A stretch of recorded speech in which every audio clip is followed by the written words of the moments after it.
They'll kill me for saying this, but Champagne really is an example of making a silk purse out of a sow's ear.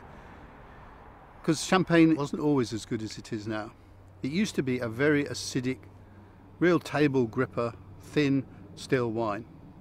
And then simply because somebody had the bright idea of trying to hold the corks in with a bit of string, it turned into a wine that's brought pleasure to millions. It's probably the best known wine on the planet.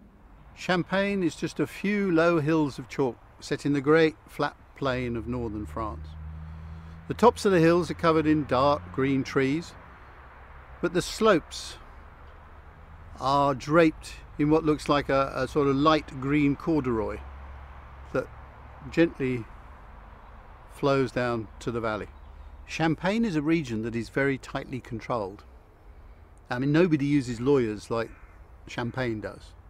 They have defended the right to their name around the world. But then, you know, when you've got a name like Champagne and such an image, you would want to defend it, wouldn't you? The key thing about Champagne is the chalk hills.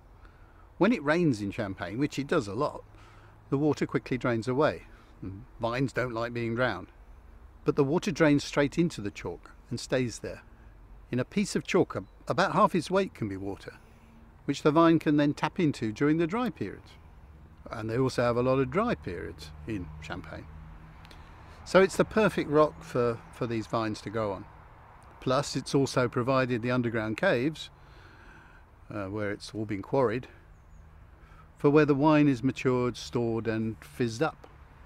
In Champagne, you've got those famous names, and they're the people that made Champagne famous. But now there's a lot more choice, a lot more interest. So it's worth having a look right down the wine list.